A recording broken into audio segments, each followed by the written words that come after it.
আমার চাচা সালাম শেখ, উনি ক্যান্সারের রোগী, 6টা কেমো দেওয়া হয়েছে, 2 বিবাহ করছে। আমার বড় চাচি, ওনার ঘরে 5টা মেয়ে, দ্বিতীয় বিবাহ করছে, ওনার ঘরে 1টা ছেলে, 2টা মেয়ে, একটা প্রতিবন্ধী। এখন চাচায় মানে অসুস্থতার কারণে এই বউ বাচ্চা দেখতে চায়। এখন এই বড় বউ আমাদের সাথে যোগাযোগ করতে দেয় না, ওনার মেয়েরাও দেয় না। একবার আমি আইসা জোর করে তারা নিয়ে গেছি। চাষির ওখানে 5-7 দিন ছিল। এখন আমার হুমকি টামকি দিচ্ছে যে আমার ব্যাপারে না না গেলে মামলা দিব। মামলা দিত, কিন্তু আমরা কোনো খবর জানি না। এখন নিয়ে গেছি, পরে ওরা 5 বোন গাড়ির সামনে আসছে যে এদেরকে নামতে পারবো না, খুন করবে। এক মেয়ে, ওর নাম হলো, নামটা কি ওর যে শুনে আছে, ইতি, বড় বড় ঘরের বাচ্চা, হ্যাঁ বড় ঘরের মেয়ে, 5 মেয়ে, হেডও আছে, হ্যাঁ 5 মেয়ে বাড়িতে, 4 জন বিবাহ দিয়েছে। 5 মেয়ে আসছে, তার বাপের ওখানে উঠতে দেয় নাই, না উঠতে দেয় না। একটা ছেলে মানে বিয়ে করছে ছেলের জন্য, ছেলেটা হচ্ছে ওই যে ছেলেটা, ওই ছেলেটা তো আর এই মেয়েটা প্রতিবন্ধী, চুরি নিয়ে আসছিল গাড়ির মধ্যে। বাড়ি দিকে গেছিল অ্যাম্বুলেন্সের ভিতরে।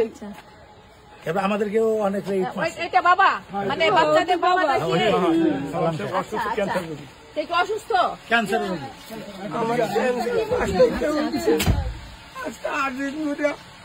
হাসপাতালে ভর্তি ছিলাম, গতকালকে আমি কইছি কি আমি বাড়িতে যাই, তোমরা কইছে আমার দিয়াও, তোমরা যাই বলো নামতে নাই।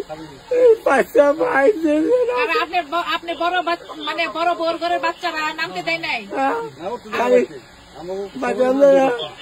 অনেকে মারছে ধরছে, কামড়াইছে। তারপরে একটা উদ্যোগ আছে, তুমি নামো, তোমার একলা নিয়ে দেয়, আমি একলা নামো। তুই এরা আমার গুছি গেছে, পরে 100 টাকার উপরে ছিল। সবারই বাবা বাবা নবদত্ত করছে, বড় বড় মেয়েরা। বউ কোথায় আসলে আমি দেখি নাই, 2-3 মেয়ে খালি বড় মেয়ে করছে, আপা তুমি নাম না, আয়া পর আমাকে দেখ।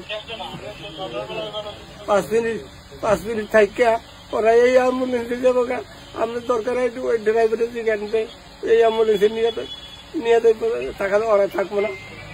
এরপরে করতে কি একটা অজ্ঞান হয়ে গেল, ওই আমার বড় এই বড় এখানে দিয়ে কাটতে পড়ে যায়।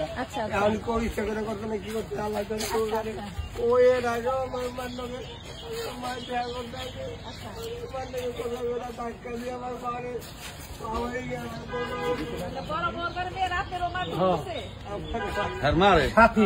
আমার দাদিরে ধাক্কা দিয়ে মাথা ভেঙে হালাইছে।